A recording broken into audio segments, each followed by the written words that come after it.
Hello students, welcome back और YouTube channel study circle 24। तो एक बार आप सभी का स्वागत है हमारे यूट्यूब चैनल स्टडी सर्कल 24 में। स्टूडेंट्स, आज के वीडियो में हम बात करने वाले हैं आपके जनवरी मंथ के असाइनमेंट के आंसर। ठीक है, तो ये जो आज का video class 12 English medium physics का वीडियो लेकर हम आए हुए हैं आपके लिए। तो चलिए देखते हैं आपको क्या क्वेश्चंस मिला और इसका आंसर क्या है और कैसे लिखना है। ठीक है, इससे पहले यदि आप हमारे चैनल पर पहली बार विजिट कर रहे हैं तो आप हमारे चैनल को लाइक एवं सब्सक्राइब कर लें, जिससे कि हमारे चैनल पर जो भी वीडियो डाली जाती है आपके असाइनमेंट से संबंधित तो उसकी आपको अपडेट मिल सके। साथ ही बेल आइकन का बटन भी प्रेस करना न भूलें। ठीक है स्टूडेंट्स, मैं आप लोग को एक और इन्फॉर्मेशन देना चाहता हूँ कि जो आपका एनुअल एग्जामिनेशन होने जा रहा है 3 मई से, तो उसके लिए हम एक इम्पॉर्टेंट क्वेश्चन का सीरीज़ ला रहे हैं जो कि एक मॉडल सेट के रूप में होगा। तो उसकी हम प्रिपरेशन कराएंगे आप लोगों को, जिसका एक ही एम है कि आप अच्छा स्कोर कर सकें। ठीक है, थ्योरी में आप 65 प्लस स्कोर कर सकें, हम यही चाहते हैं। तो हमारे साथ आप बने रहें, और यदि आपने अभी तक चैनल को सब्सक्राइब नहीं किया है तो चैनल सब्सक्राइब कर लें, जिससे कि जब मॉडल क्वेश्चंस का जो वीडियो अपलोड किया जाएगा तो उसकी नोटिफिकेशन आपको मिल सके। ओके, तो चलिए देखते हैं आपके पास फर्स्ट क्वेश्चंस क्या है। फर्स्ट क्वेश्चंस आपसे पूछा गया है कि define interference of light waves, draw a diagram of Young double slit experiment to produce interference fringe pattern, derive an expression of fringe width for bright fringe. ठीक है, तो आपको सबसे पहले इसका डेफिनेशन लिखना है इंटरफेरेंस ऑफ लाइट का। ठीक है, इसके बाद डबल जो स्लिट एक्सपेरिमेंट है उसको आपको सॉल्व करना है। ठीक है, डिराइव करना है, राइट। तो देखिए इसका डेफिनेशन क्या होगा।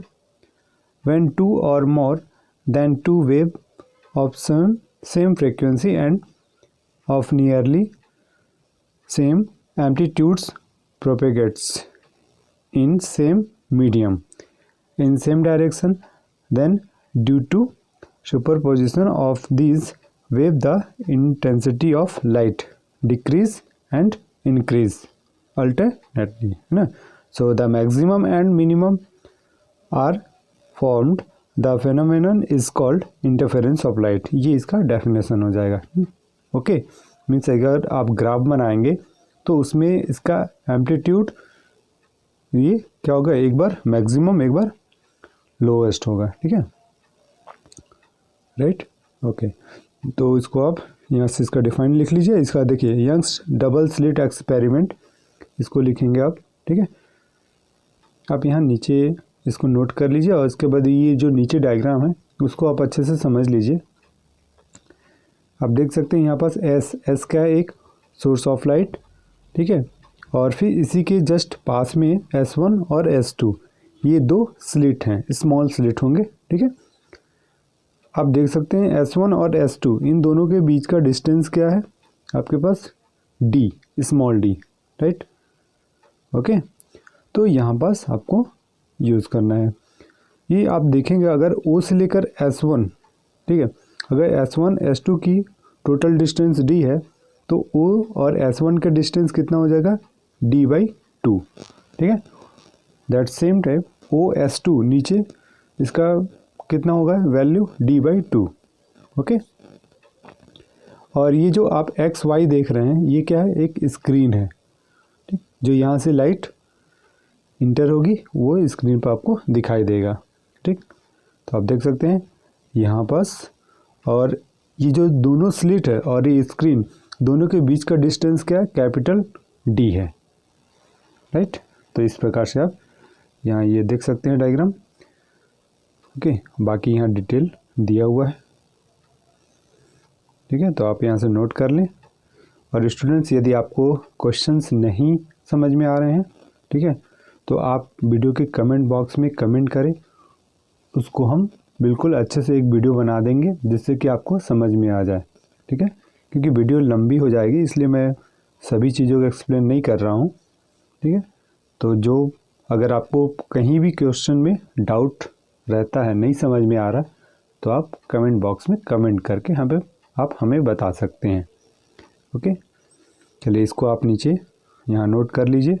और क्वेश्चन में ही बोला गया है, आगे जो कंडीशन पूछा गया है उसके लिए आपको लिखना है। पूछा गया कि fringe width of bright fringe, है ना। फ्रिंज विड्थ किसके लिए आप निकालने हैं, किसके लिए फाइंड करेंगे, ब्राइट फ्रिंज के लिए।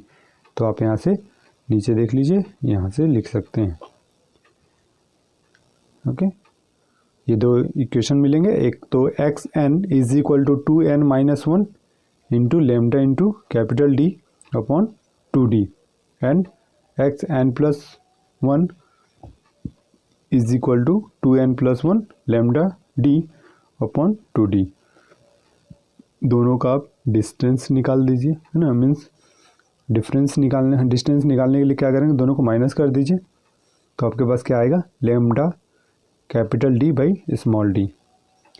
ठीक है, ये बीटा की वैल्यू हो जाएगी। तो ये आपके पास फ्रिंज विड्थ होगी।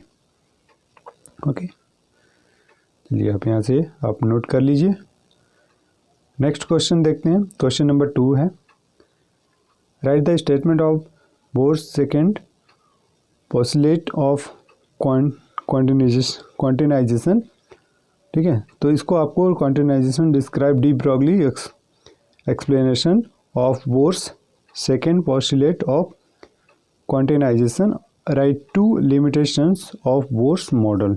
ठीक है, तो आप यहाँ पर इसको लिखेंगे। ठीक है, बोर्स मॉडल का पोस्टुलेट क्वांटिनाइजेशन पूछा गया आपके पास, तो आप यहाँ से बता दीजिए। ठीक है, ओके, इसको आप लिख लीजिए यहाँ से। यहाँ पास आप देख रहे हैं MVR is equal to NH। H का यहाँ पास प्लांक कांस्टेंट है, N एक नेचुरल नंबर है। ठीक है, N की वैल्यू 1 2 3 हम लिख सकते हैं। ओके, इसके बाद यहाँ पास H lambda is a wavelength of light is equal to H by MV। M ये मास हो गया।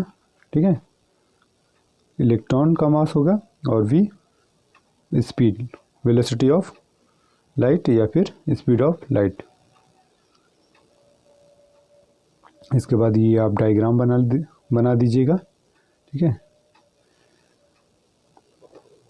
ओके, फिर इसके बाद यहाँ से आप लिख सकते हैं। इसके लिमिटेशंस आपको लिखने हैं, तो एनी 2 लिमिटेशंस आप लिख लीजिए यहाँ से। ठीक है, फर्स्ट यहाँ दिया हुआ है, सेकंड यहाँ से आप नोट कर लीजिए। क्वेश्चन नंबर 3 देखिए, state the law of photo electric effect. Question number 3 है, तो इसका फोटो इलेक्ट्रिक इफेक्ट क्या है उसको आपको लिखना है और उसके लॉज बताने हैं। तो यहाँ से आप इसको नोट कर लीजिए। इसी का क्वेश्चन नंबर 3 का बी नंबर क्वेश्चन दिया हुआ है आपके पास, name a phenomenon which illustrated the particle nature of light. तो इसके आंसर आप यहाँ से नोट कर लीजिए। क्वेश्चन नंबर 4 आपके पास गिवन है, light added to light can produce darkness, write the name of this phenomenon and clarify. ठीक है, तो इसको आप यहाँ से आप बताएंगे कि this phenomenon is known as destructive interference when light waves of opposite phase and equal amplitudes meet at a point, they cancel each other and hence produce darkness. ठीक है, वो जब एक दूसरे के इफेक्ट को कैंसिल कर देते हैं तो वहाँ पास क्या मिलता है, अपने को डार्कनेस मिलता है। और किसके थ्रू, इंटरफेरेंस। ओके, डिस्ट्रक्टिव इंटरफेरेंस के थ्रू। सेकंड क्वेश्चन आपके पास दिया गया है कि what is wave front, explain laws of refraction of light on the basis of Huygens wave theory. ठीक है, तो आप इसको लिखेंगे यहाँ से, डायग्राम है उसे आप नोट कर लीजिए यहाँ से। ओके, चलिए नेक्स्ट क्वेश्चन देखेंगे हम इधर। यहाँ से आप नोट कर लीजिए, वीडियो को पॉज करके आप इसे नोट कर लीजिए। स्टूडेंट्स, ये वीडियो आप लोग के हेल्प के लिए बनाई गई है। तो आप ज़्यादा से ज़्यादा वीडियो को शेयर करें अपने फ्रेंड्स को। चलिए देखते हैं question number 5। An electron and alpha particle and a proton have the same kinetic energy which of this particles has the shortest de Broglie wavelength. ठीक है, तो शॉर्टेस्ट डी ब्रॉगली वेवलेंथ आपको फाइंड करना है। यहाँ से आप लिख सकते हैं कि डी ब्रॉगली जो थ्योरी है, जो फॉर्मूला यूज़ करते हैं हम, क्या होगा H/2me, where H is a Planck constant, M mass of electron and E kinetic energy. Okay, so यहाँ पास हम देखेंगे lambda is a proportional 1/m हम शो करेंगे। Then again lambda E divided by lambda P। Lambda E यहाँ पास show करता है wavelength of electron, ठीक है, और लेमडा P प्रोटॉन के लिए wavelength of proton, right. Mass of proton upon mass of electron show कर देंगे हम। तो lambda P by lambda alpha हम निकालेंगे, तो क्या हो गया यहाँ पास प्रोटॉन के लिए और अल्फ़ा के लिए। तो इसके लिए भी एक इक्वेशन बन गया, if lambda E divided by lambda P if is greater than 1, अगर 1 से इसकी वैल्यू ज़्यादा है तो अपने पास हम क्या शो कर सकते हैं, mass of proton is heavier then mass of electron.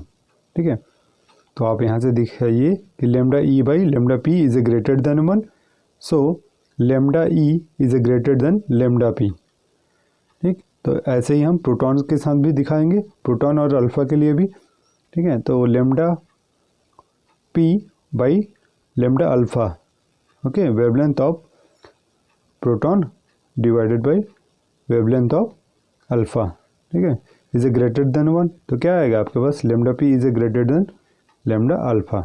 Okay, so आपके पास रिजल्ट क्या मिलेगा, lambda E is a greater than lambda P is a greater than lambda alpha. So यहाँ से क्लियर हो गया कि जो अल्फ़ा है इसकी जो वैल्यू होगी वो काफ़ी कम होगी, है ना।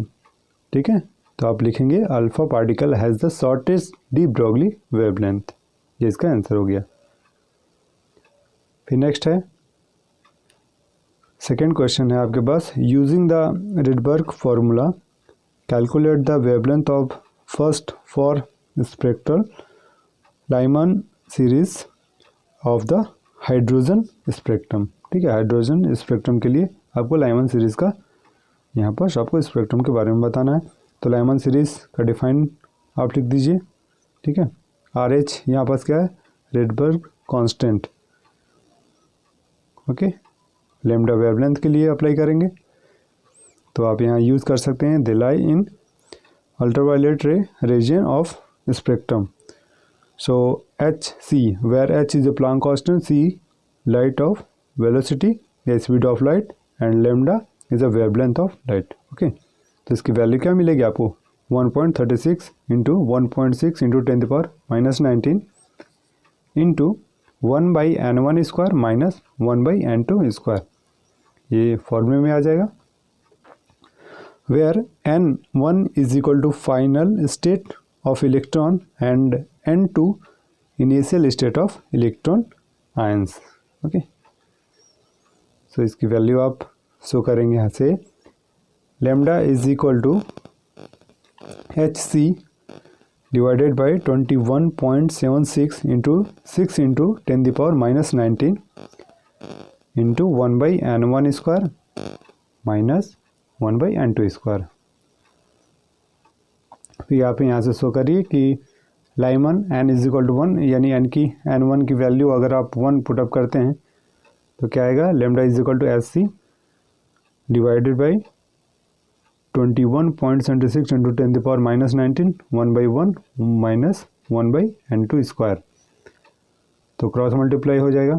ठीक है, तो कितना मिलेगा आपको, lambda is equal to 931.4 n2 square divided by n2 square minus 1 इधर एंगस्ट्रॉन। ठीक है, अब n2 की वैल्यू इफ़ 2, 3, 4, 5, ठीक है, क्योंकि हमको 4 तक फाइंड करना है, तो हम क्या करेंगे 2, 3, 4, 5 वैल्यू पुट करेंगे यहाँ पास, N2 की जगह पे, ठीक है। तो जब 2 रखेंगे तो 4 आएगा, 4 में 1 को माइनस करेंगे और उसको सॉल्व करने पर अपने पास कितना आएगा 931.4। 4 को अगर हम सॉल्व करते हैं तो कितना आएगा अपने पास 1218 एंगस्ट्रॉन आएगा, है ना। एंगस्ट्रॉन लिखना है। फिर लैम्डा 2 आप फाइंड कर लीजिए, ठीक है। तो इसी प्रकार से इसकी वैल्यू आएगी 1028 एंगस्ट्रॉन और लैम्डा 3 की वैल्यू हो जाएगी 97434 एंगस्ट्रॉन एंड लैम्डा 4 की वैल्यू 915.4 एंगस्ट्रॉन, ठीक है। तो इतना आपको करना है। तो स्टूडेंट्स वीडियो को ज़्यादा से ज़्यादा अपने फ्रेंड्स को भी शेयर करें जिससे कि उनकी भी हेल्प हो सके। तो मिलते हैं आपसे अगले वीडियो में, तब तक के लिए thank you and best of luck.